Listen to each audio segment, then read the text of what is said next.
اعوذ باللہ من الشیطان الرجیم بسم اللہ الرحمن الرحیم السلام علیکم ورحمۃ اللہ وبرکاتہ۔ محترم سامعین، کچھ بھائی پوچھتے ہیں کہ جنات کی بھی کوئی خوراک ہوتی ہے کیا؟ جنات کھا سکتے ہیں، پی سکتے ہیں جیسے ہم کھاتے پیتے ہیں؟ تو کیا اللہ تعالیٰ نے یہ قدرت بھی ان کو دی ہے کہ یہ کھا پی سکتے ہیں؟ تو میرے بھائی یہاں سے میں ایک حدیث آپ کے سامنے رکھتا ہوں۔ سیدنا ابن مسعود رضی اللہ تعالیٰ عنہ کا فرمان ہے کہ نبی صلی اللہ علیہ وسلم ایک دفعہ نبی صلی اللہ علیہ وسلم کی جنات کے ساتھ سٹنگ ہوئی اور جنات نے نبی صلی اللہ علیہ وسلم سے سوال کیا کہ یا رسول اللہ ہماری خوراک کا بھی بندوبست کر دیں۔ تو نبی صلی اللہ علیہ وسلم نے ان کو کیا کہا کہ تم ہر وہ ہڈی جو مسلمان کھاتے ہیں، جو مسلمان لوگ کھا کے ہڈی کو پھینکتے ہیں، وہ تمہاری خوراک ہوگی۔ مسلمان یا کافر جو بھی ہڈی کھاتا ہے، ہڈی تمہاری خوراک ہوگی۔ مطلب سب جنات، اس میں جنات شیاطین جنات بھی آ گئے، مسلمان جنات بھی آ گئے، اور جو بھی ہڈی ہے، جتنی بھی ہڈیاں جو بھی کھائیں گے انسان، وہ تمہاری خوراک ہوگی۔ اور اسی طرح جو ہمارے جانور ہیں، گائے، بھینس، گدھا، جو بھی جانور ہیں، بکریاں، اب ان کا جو گوبر ہوگا، ان کا جو فضلہ ہوگا، یہ تمہارے جانوروں کی خوراک ہوگی۔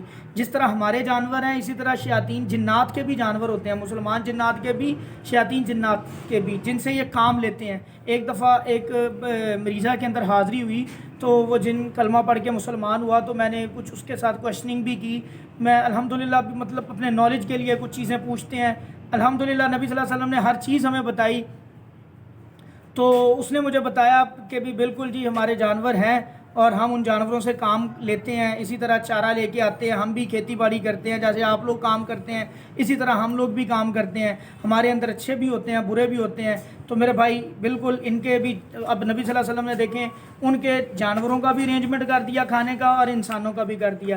اسی طرح نبی صلی اللہ علیہ وسلم کی ایک اور حدیث میں آپ لوگوں کے سامنے رکھتا ہوں۔ یہاں پہ ایک بات اور نوٹ کر لیں کہ جو مسلمان جنات ہوتے ہیں یہ کھانا کون سا کھاتے ہیں؟ اب دنیا کے اندر مسلمان بھی رہتے ہیں، غیر مسلم بھی رہتے ہیں۔ ہر وہ ہڈی جس کے اوپر ہم نے بسم اللہ پڑھی ہوگی، بسم اللہ پڑھ کے کھانا کھایا ہوگا، اور اس کھانے کے اوپر بسم اللہ ہم نے پڑھی اور اس ہڈی کو ہم نے پھینک دیا، اور اس ہڈی کو جب پھینکیں گے تو اللہ کے فضل سے، اللہ کی قدرت سے اس کے اوپر دوبارہ گوشت آ جائے گا، اور یہ بسم اللہ پڑھی ہوئی ہڈی بھی مسلمان نیک جنات ہی کھائیں گے۔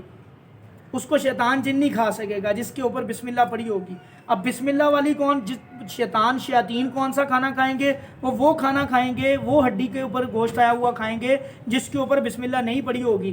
اور مسلمان تو الحمدللہ بسم اللہ پڑھ کے کھاتے ہیں۔ جو مسلمان نہیں کھاتے، بائیں ہاتھ سے کھاتے ہیں یا بسم اللہ نہیں پڑھتے، تو وہ شیطان کے پیٹ میں جاتا ہے، وہ شیطان کا کھانا بنتا ہے۔ تو اسی طرح میرے پیارے بھائی، یہاں پہ جو مسلمان بسم اللہ پڑھے بغیر کھانا کھا رہے ہوتے ہیں، اس میں تو شیطان ویسے ہی شامل ہو جاتا ہے۔ وہ کھانا جو وہ کھا رہے ہوتے ہیں اس کے ساتھ مل کے وہ کھانا کھا رہا ہوتا ہے۔ اب وہ اسی لیے اس کھانے سے برکت اٹھ جاتی ہے، اور وہ ہڈی جو وہ کھانا کھا کے پھینکے گا وہ بھی شیاطین ہی کھائیں گے۔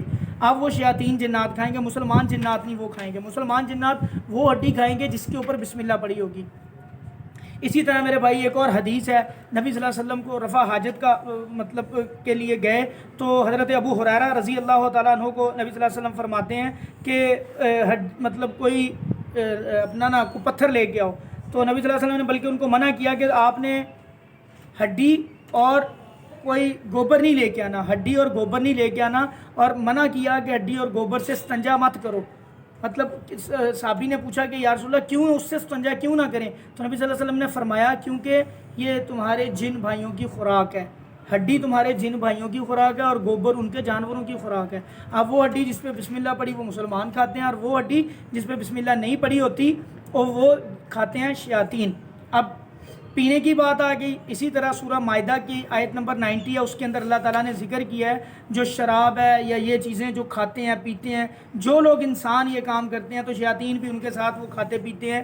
اب میرے بھائی یہاں پہ یہ بات بھی ثابت ہوگی کہ شیاطین بھی پانی بھی پیتے ہیں، اسی طرح جس طرح ہم پانی پیتے ہیں، شرابیں بھی پیتے ہیں، الٹے کام بھی کرتے ہیں۔ بیسیکلی ایسی جگہوں پہ یہ پائے جاتے ہیں اور یہ کام یہ کرتے ہیں، جیسے ہم کھاتے ہیں جیسے کھاتے بھی ہیں، جیسے ہم پیتے ہیں یہ پیتے بھی ہیں۔ تو میرے بھائی اللہ تعالیٰ نے جو جیسے ہمارے یہ معاملات تھے نبی صلی اللہ علیہ وسلم کو اللہ، اور یہ دوسری چیز یہاں پہ ایک اور نوٹ کر لیں کہ نبی صلی اللہ علیہ وسلم پوری کائنات کے پیغمبر ہیں، جنات کے لیے بھی ہیں، انسانوں کے لیے بھی ہیں۔ اسی طرح اس سٹنگ کے اندر جب حضرت عبداللہ بن مسعود رضی اللہ تعالیٰ عنہ یہ بتا رہے ہیں کہ میں اس مطلب اس نبی صلی اللہ علیہ وسلم کے ساتھ گئے تھے، حضرت ابن مسعود رضی اللہ تعالیٰ نبی صلی اللہ علیہ وسلم کے ساتھ گئے تھے اور جا کے ملاقات، نبی صلی اللہ علیہ وسلم نے ان کو ایک جگہ پہ بٹھا دیا تھا اور ان کے گرد حصار بنا دیا کہ تم نے یہاں سے نکلنا نہیں ہے۔ تو آپ نبی صلی اللہ علیہ وسلم نے ان سے جنات سے، اس میں شیاطین جنات بھی تھے، مسلمان جنات بھی تھے، ان سے ملاقات کی، ان کے معاملات سنے، ان کے معاملات کا حل کیا، آپس میں لڑتے تھے ان کا وہ بھی حل کیا۔